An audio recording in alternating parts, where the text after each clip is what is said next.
of Obaseki unveils agric machinery for mechanized farming. What do you have on this one? Yeah, there was a story in The Nation that I didn't get to take. Federal government expand health fellow recruitment. So around March this year, about 360,000 Nigerians applied to be health fellows, and the president approved for 774 outstanding young Nigerians, and they were posted to the 774 local governments. Now there's a batch 2.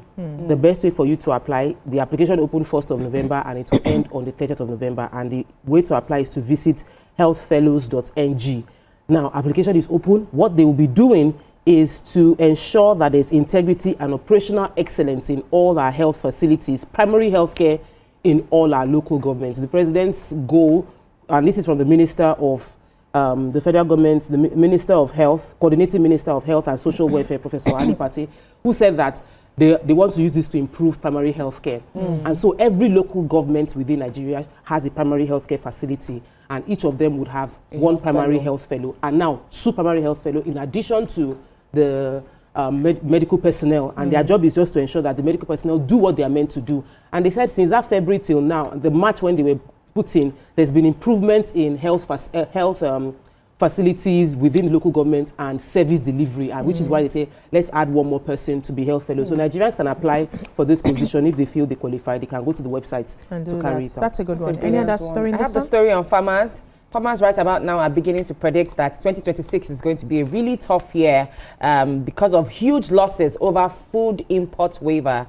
Now, according to the report, farmers across Nigeria are bracing for a harsh 2026 farming season and attendant massive financial losses as the federal government 2024 food import waiver initiative is taking a huge toll on farmers. Many of them are right now contemplating abandoning farming for other ventures, yes, as the waiver is crashing local produce prices, is wiping off their profits, and is making it hard for them to sustain their farms.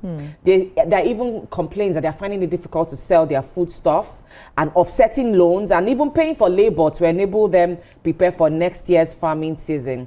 Now, the Minister of Agriculture and Food Security, Abubakar Kyari, boasted that the recent declines that we have recorded in the prices of key food commodities across the country were as a result of targeted market interventions, increased production and sustainable investment in the agricultural ecosystem. However, farmers are saying that these fancy words of assurances are not enough to soothe their pains and losses as they are currently on ventilators. So on the one hand, we are rejoicing that food prices are crashing, but on the other hand, farmers are saying these waivers are costing us. We can't even. They have to be a subsidy because most of them bought seeds. Yes, ma'am.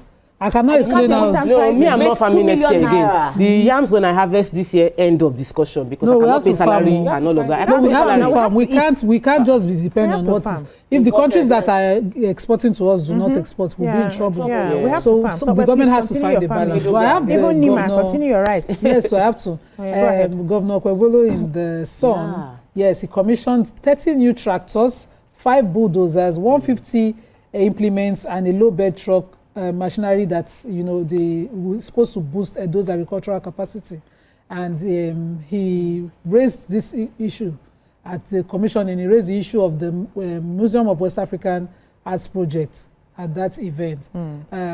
He, although commissioned his agricultural intervention at the government house in Benin City, but he used the opportunity to talk about the drama that has been happening at the Museum of West African Arts. Remember the FACA where some people went there, and it says that they must repatriate the former governor to come and answer some questions surrounding it. But congratulations to the people of Edo State, and I hope as he is hopeful that this will boost agriculture in the Edo State. Okay, now I wanted to take the story of the judiciary isn't for sale. Said justice mustn't be for sale from the president. This was at the 2025 All Nigerian Judges Conference National Judicial Institute in Abuja, and the president said something very important that I wanted to quote. He said, "Corruption in any arm of government weakens the nation." He said, but corruption in the judiciary, it destroys the core of the nation. Our judges are living custodians of justice, and the caliber of their work defines the moral and strength of the republic.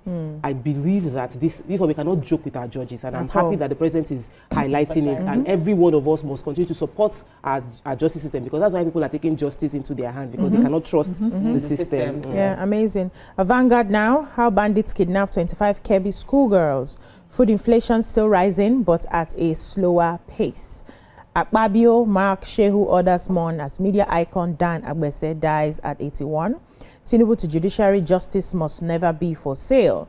Pope warns against escalating violence, persecution against Christians in Nigeria. Tension as factions battle for PDP secretariat. Taraba speaker, 15 PDP assembly members defect to APC. Tension in Enugu community as Governor Mba's kinsmen protest alleged military invasion. Eric Shell accuses Congo doctor of using voodoo. Now, Lagos 200 billion bond oversubscribed by 50% at 310 billion. What do we have in the Vanguard? The Pope. Okay. So, the Pope went to his x.com account and mentioned the fact that he was actually speaking generally. He was speaking about the concern over Christian communities and worship centers being attacked within the world. Okay. He mentioned Nigeria as well as Mozambique, Sudan, Bangladesh, Democratic Republic of Congo, and that's DRC, amongst others. And he said that there are various parts in the world where Christians suffer discrimination and persecution. And he thinks, that's when he now highlighted our own, and he hears of frequent attack. I was wondering, Uncle Pope, sir, did you hear of frequent attack within Nigeria specifically? In this current time? He extended his heartfelt concern to victims of recent violence. Then, for recent violence, he highlighted the Kivu region of DRC, that's Congo, and he said he was praying for them, praying for the issues happening within Congo. So there are issues within Congo where Christians were killed recently. Okay. But adding Nigeria and Bangladesh, considering what just happened, felt a bit off. So this is just let us let our Pope know that the reports concerning Nigeria happened way back. A few of the issues are being resolved, but not to lump it together with a recent crisis in Congo. Then Nicki Minaj is going to address the UN on the alleged Christians in Nigeria that are being persecuted. Is Nicki Minaj a Christian?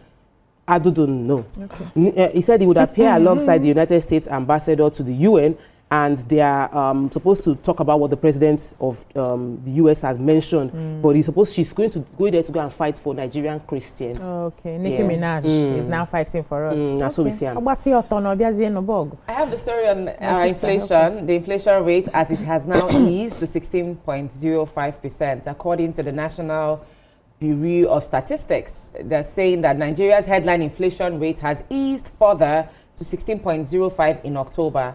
Now, this report was released in Abuja on Monday and showed a decrease to 1.96% compared to the 18.02% that we recorded in September. Now, if you check it on a year-on-year basis, the headline inflation rate was 17.82% lower than the rate recorded in October 2024 at 33.88%. And so he says that they said that there are three major contributors to the headline inflation year on year. We have the food and non-alcoholic beverages at 6.42%. We have the restaurants and accommodation services at 2.07%, and transport at 1.71%. Okay. Thank you, ladies. That's all we can take on the newspaper. You have a story? Yes, I wanted to say that we now have a break, a major break in the Lassa fever treatment, because the vaccine for Lassa fever has been discovered by the New England Journal of Medicine. Okay. And this was tested since July 2021 to 2023. All participants are doing well. It looks safe for, one shot of the vaccine. And they're looking at it's responding to Lassa fever in Liberia, Sierra Leone, and Nigeria, majorly the West African countries, and the Lassa fever epidemic there. Yeah. Hopefully, not epidemic. They will cut me. Well, the Lassa fever outbreak. Yeah.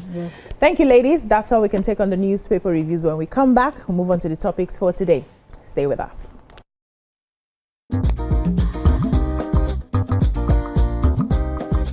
Stay tuned. Your View will be right back.